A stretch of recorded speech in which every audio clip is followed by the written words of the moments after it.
मास India live में आपका स्वागत है। मालेगांव में गुज़िश्ता हफ्ते से गिरफ्तार सभी मुलजिमीन को आज अदालत में पेश करने पर अदालत ने सभी मुलजिमीन को पीसीआर न देते हुए एमसीआर मैजिस्ट्रेट कस्टडी में रवाना किया, जिससे इन मुलजिमीन को बेल मिलना आसान हो गया है। इसी ताल्लुक से एडवोकेट अजीम खान साहब ने मास इंडिया के माध्यम से जनता को बताया कि किस तरह से आज मुलजिमीन को अदालत में पेश किया गया और पीसीआर की मांग की गई। कुछ दो एक मुलजिमीन को छोड़कर जिन्हें अभी अदालत में पेश किया जाना बाकी है, सभी को अदालत ने मैजिस्ट्रेट कस्टडी में रवाना कर दिया और जल्द ही इनकी रिहाई की कोशिश की जाएगी। मास इंडिया पुलिस प्रशासन से मांग करता है कि इस मामले में जो पर्दे के पीछे से सारे काम को अंजाम देने का काम किया है, ऐसे लोगों को कब करेगी गिरफ्तार। तो देखते रहिए मास इंडिया। मास इंडिया के साथ शफीक खान की रिपोर्ट।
मास इंडिया इस वाकये की बराबर रिपोर्ट कर रहे हैं, सही रिपोर्ट कर रहे हैं और गरीबों के साथ खड़े हैं। इसके लिए मैं आप लोगों को मुबारकबाद देता हूं। वरना ऐसा भी है कि कुछ लोग सिर्फ अपना पीटीआर बढ़ा रहे हैं और कुछ लोग मखसूस पॉलिटिकल लोगों की तकारीर दे रहे हैं या गुमराही कर रहे हैं। वो मास इंडिया नहीं कर रहा है।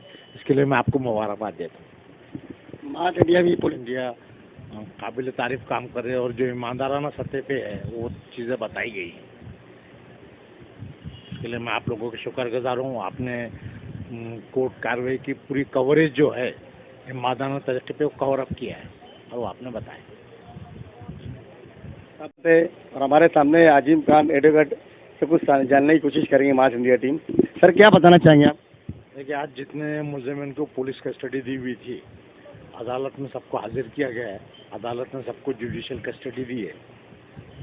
जो एक दो आदमी बीमार थे, उन्होंने बताया कि भाई हमें तकलीफ है, तो उनका प्रिस्क्रिप्शन दवाई वगैरह वो भी साथ ले जाना, ऐसे भी हुक्म किया है। तो अभी जितने भी सिटी पुलिस स्टेशन ने 307, 395 जिन मुलजिमीन को गिरफ्तार किया था, उनको कई बार पुलिस कस्टडी गई और आज बालाकर सबको जुडिशियल कस्टडी दी है और सबको सेंट्रल जेल में भेज दिया गया।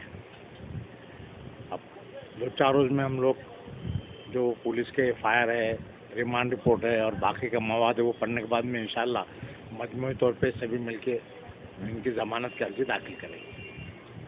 अभी कुछ आयशा नगर पुलिस स्टेशन में अरेस्ट किए थे, उनका भी इंतजार है। इसके बाद में हम लोग आगे कार्रवाई करेंगे। मुझे खुशी है क्योंकि उस दिन कोई कर्फ्यू ऑर्डर नहीं था, लेकिन बंद था। पुलिस ने तकरीबन 53 अफराद को अरेस्ट किया है। पुलिस ने कुछ जो मजहबी रहनुमा है, पॉलिटिकल लीडर आने, उनके भी नाम वगैरह उसके अंदर बताए हैं कि फरार है। दरअसल जो तय हुआ था कि भाई मेमोरेंडम दिया जाएगा, मेमोरेंडम देने के लिए कुछ पॉलिटिकल पार्टियां सभी जो है इन्होंने भी इस बंद के लिए सपोर्ट किया था। तो वो लीडरान भी आए और उन्होंने अपनी अपनी तकारीर की। जिन लोगों ने तकारीर की और बंद के या जो मकसद के लिए मेमोरेंडम दिया गया था कि भाई हुजूर की शान में गुस्ताखी की गई, वसीम रिजवी जो है वो गुस्ताखी कर रहा है, उसके ऊपर पुलिस जानबूझकर बीजेपी गवर्नमेंट होने की वजह से वो एफआईआर रजिस्टर नहीं कर रहे हैं और दूसरा त्रिपुरा में भी जो मुसलमानों पे जुल्म हुआ है उस ताल्लुक से जो नुकसान हुआ है, जो एफआईआर दी जा रही है वो भी रजिस्टर नहीं की है। इतना ही नहीं, बॉम्बे में भी रजा केमडी वालों ने तकरार दिए थे, वक्ती तौर पे वहाँ धरना भी दिए थे पुलिस स्टेशन में, तब भी 7-8 घंटे तक पुलिस ने एफआईआर रजिस्टर करने की कोशिश नहीं की। मर चुके बम्बई में पुलिस के हेडक्वार्टर्स है, तो इन अफराद ने जो बड़े ऑफिसर्स हैं उनसे मिले, उनको तमाम बातें बताई, इसकी तशरीह की क्यों ज़रूरी है। तो बाद में पुलिस ने फिर वो काफ़ी मज़ामत के बाद में एफआईआर की। तो जो तसाहुल पुलिस बरत रही है या जो जिम्मेदारी अपनी नहीं निभा रही है और एक तरफा कार्रवाई करे, उसके खिलाफ ये बंद मनाया गया था बम्बई में, अमरावती में, नांदेड़ में, मालेगांव में।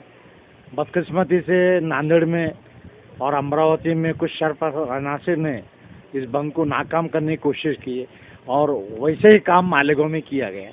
मेमोरेंडम देने के बाद में तमाम पॉलिटिकल पार्टी के लोग और ये मजहबी रहनुमा वापस हो चुके थे। बाद में ये मॉब आया और फिर ये कुछ शरपसंद अनासिर ने, जिसमें ज़्यादातर लोग बता रहे हैं, पुलिस आईजी का खुद स्टेटमेंट है कि जो लोग कुत्ता गोली खाते हैं ऐसे लोगों ने कुछ पुलिसों के ऊपर मारपीट की और उसकी वजह से ये भगदड़ मची।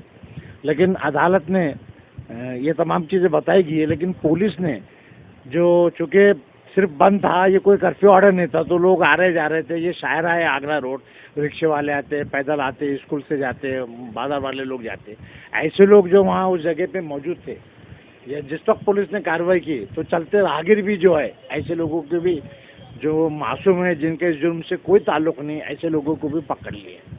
और यही चीज़ हमने अदालत को बताई कि भी जिन लोगों के हाथ में पत्थर है, जिन्होंने पत्थरबाजी की या पुलिस को मारा या ऐसे कोई हरकत की जिससे दिखता है कि वो यहाँ के अमन व अमान को नुक्स पहुँचा रहे हैं, ऐसे लोगों के ऊपर आप कार्रवाई करो, हम उनके खिलाफ है, चाहे वो मुस्लिम हो, कोई भी हो। लेकिन पुलिस ने सब दूसरे लोगों को जो जा रहे हैं, जो बेगुनाह, ऐसे लोगों को भी पकड़ी। बहरहाल जब चार्जशीट आएगी तो ये दूध का दूध, पानी का पानी हो जाएगा। बदकिस्मती से कुछ ऐसे भी शक है कि ये भगदड़ भी बीजेपी के लोगों ने या शरपसंद अनासिर के बोलने पे की गई। बीजेपी में भी कुछ मुस्लिम लोग हैं, नहीं है ऐसा नहीं, उन लोगों ने भी की है, ऐसे भी शक, और उस दायरे से पुलिस को तफ्तीश नहीं कर रही। उसकी वजह बताता हूँ, कोई भी मुसलमान किसी दूसरे मुसलमान का नुकसान नहीं पहुँचाएगा। जब हिंदू मुस्लिम फसाद होता है तो गैर लोगों के ऊपर हमला किया जाता है। यहाँ पे सहारा हॉस्पिटल की कहानी है। इससे पहले भी जब कोरोना का चल रहा था उस वक्त भी सहारा हॉस्पिटल में प्रॉब्लम हो, तो सहारा हॉस्पिटल पे भी पत्थर मारे गए। यहाँ की आवाम पत्थर नहीं मार सकती, यहाँ के मुस्लिम बच्चे नहीं मारेंगे पत्थर।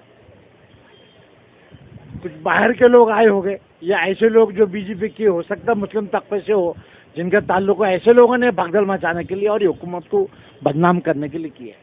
आप जानिए, आज शिवसेना किसी ज़माने में मुसलमानों की कट्टर थी, लेकिन उनकी जो नरमी और जो अच्छे तरीके से हुकूमत चला रहे हैं, बीजेपी, वीएसपी और ऐसे जो फिरका परस्त अनासर, इनका ऐसा कहना था कि ये तिकोनी महीना, 2 महीने, 6 महीने भी नहीं रह पाएंगे, और आज माशाल्लाह 3 साल हो गए। तो किसी तरह हर मामले पे, जैसे कंगना रावत को खड़े कर दिया गया, वो बोल रही है ऐसे मसाइल पे, तो कुछ लोगों को जैसा बरसाती मेंढक रहते, ऐसे कुछ लोगों को खड़े करके ये हुकूमत के खिलाफ किया जा रहा है। ये भी एक साजिश हो सकती है कि हुकूमत के दौर में फसाद में हुकूमत कंट्रोल नहीं कर पाई।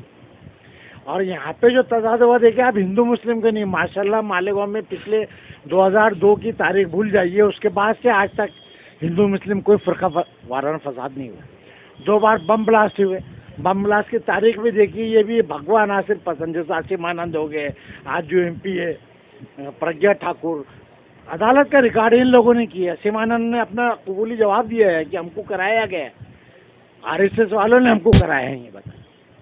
तो आप ये तारीख उठा के देंगे तो चूँकि मुस्लिम, मालेगांव में मुस्लिम अक्सरती तबका है, तो मालेगांव को बदनाम करने के लिए ये किया गया।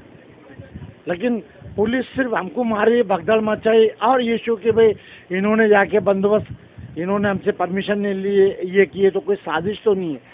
जी हाँ, साजिश है, लेकिन साजिश मुसलमानों की नहीं है। जिनकी साजिश है उस ताल्लुक से तफ्तीश करना चाहिए।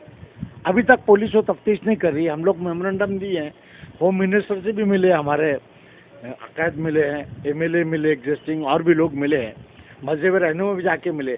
हम लोग इसके खिलाफ नहीं है। अगर जिस किसी ने कोई गलत हरकत की है तो आप उसके ऊपर बराबर कदम उठाइए, फौजदारी मुकदमा कीजिए, लेकिन जो बेगुनाह लोग हैं जिनको घरों पर से लेके जा रहे हैं, कुछ लोगों ने जज्बाती तकरारी की है वो अपनी जगह पे, लेकिन पुलिस गवाह है। रिजवान बैटरी वाले ने पुलिस को बचाने के लिए मार खाया है, लोगों ने मारा है उसे, लेकिन उसे मुल्जिम बनाया गया और बताया गया कि इसने किया। उसे मुल्जिम बनाने की वजह है कि एक जज्बाती तकरीर की है, जज्बाती तकरीर किया, ज़्यादा से ज़्यादा वो 153 की जद में आएगा कि भाई उसने उकसाया। लेकिन मारपीट करने में, पुलिस के खिलाफ हरकत करने में उनका कोई रोल नहीं। वो पुलिस को बचा रहे थे, इसके बाद भी पुलिस ने उन्होंने की। रहमान शाह है जिसके किसी सियासी पार्टी से ताल्लुक नहीं सिवाय इसके सोशल मेंबर, उनकी एक तकरीर है कि भाई तिरुपुरा में बहुत गलत हुआ, मालेगांव तिरुपुरा नहीं है, पुलिस ने देखना चाहिए। जो बयान है उस बयान के बेसिस पे उसे रात के 2 बजे जाके घर से पकड़ के लाया गया, जबकि आदमी दिन भर वो प्रोग्राम में था, शादियों में थे। मुफ्ती साहब के साथ 2-4 प्रोग्राम अटेंड किए जो कॉर्नर के इफ्तिताह हुए, दिन भर ने किया और रात के 12 बजे पुलिस ने किया। यही चीज़ों के बारे में हमने अदालत को बताया कि भाई जो तरीक़ेकार है, रज़ा अकेडमी का ऑफिस में रात के 2 बजे पुलिस ने ताला तोड़ी और कुछ सामान निकाला, ये दिन में भी कर सकते हैं। आप बाज़ाब्ता नोटिस दीजिए, पंचनामा कीजिए। हमारे खिलाफ एक जो वीडियो है, कंप्यूटर है, उसकी आप डिस्क ले जाइए, तमाम चीज़ पंचनामा करके ले जाइए ना कायदे से। लेकिन देखिए हमने तकरार की है, इसके बाद में इंटेलिजेंस की रिपोर्ट भी बताती है कि रज़ा अकेडमी के इसमें कोई ताल्लुक नहीं, उन्हें क्लीन चिट दी गई। ये बात बताता है कि कोई ज़ाती या मुतसबाना एक्शन मुसलमानों की तरफ से नहीं हुआ। वक्ती तौर पर भगदड़ मची, बदकिस्मती कुछ शरपसंद लोगों ने जो वीएसपी के, बीजेपी के या और दूसरे हो सकते, इन्हें उकसाया गया है लोगों ने। कारपोरेशन के इलेक्शन आ रहे हैं, उसमें भी मुख्तलिफ किस्म के लोग थे, एक दूसरे की अपनी शहबंदी भी हो सकती है, ये अटक जाएंगे तो भी अच्छा होगा, वो होगा, वो बदनाम होंगे तो अच्छा होगा। तो पुलिस ने उस एंगल से भी तफ्तीश करना चाहिए। बहरहाल पुलिस फिलहाल अभी तफ्तीश कर रही है। आज तकरीबन इस वाक़े को 15 दिन हो गए। 15 दिन में अब तक पुलिस ने 53 लोगों को अरेस्ट किया है, उनकी पीसीडी में ले लिए। कई ऐसे लोग हैं जिनको बिला वजह पुलिस ने अरेस्ट किया, वो नहीं थे, फिर उन्हें बताया गया तो 1-2 लोगों को अदालत ने उनके नाम भी खारिज कर दी, छोड़ भी दिए पुलिस ने भी कि भाई शनाख्त गलत हुई थी। पुलिस के पास सीसी कैमरे देखिए, कई जगह कई दुकानों पे सीसी कैमरे देख के पुलिस उसमें जो मार रहे हैं, ये कोई हरकत गलत कर रहे हैं, उन्हें अरेस्ट कर सकते हैं। लेकिन इस सीसी कैमरे में समझो कोई आदमी खड़ा है तो एक आदमी वहाँ मौजूद है तो वो उसमें बलवा कर रहा है या वो अनलॉफुल असेंबली में था, ऐसा आप नहीं कह सकते, क्योंकि उस दिन बंद अपने तौर पर किया गया था। कोई रज़ा अकेडमी वाले आए, जमीयत वाले और जो भी आए, सब लोग, सब ने अपने अपनी तकरीर की, अपने अपने गम और गुस्से का इज़हार किया और सब वापस चले गए। वापस जाने के काफ़ी देर के बाद ये वाक़या रौन हुआ। उन लोगों को आप जिम्मेदार नहीं ठहरा सकते। इसके पीछे जिन लोगों की साजिश है, जिन्होंने गलत किया, इसकी तफ्तीश पुलिस ने गैर जानिबदार तरीके से करना चाहिए और हम चाहेंगे कि इंशाल्लाह पुलिस करेगी। बहरहाल जिन लोगों को बंद किया गया है उनके रिश्तेदार भी आ रहे हैं। मैं आपके माध्यम से, मास मीडिया के माध्यम से कहूँगा कि हम लोग इनको चाह रहे हैं कि आप थोड़ा इत्मीनान करो। बहुत जल्दी हमें ज़मानत नहीं दाखिल नहीं करना है, अभी और थोड़ा मुकम्मल तौर पे बारीक बिनी से मुशाहिदा करना है और बाद में फिर ज़मानत के अर्ज़े दाखिल करना है। कई लोगों की, कई वकलाओं की गलतफहमी कि MCR हो गई कि फ़ौरन दाखिल कर दो, ट्रायल ले लेंगे, देख लेंगे।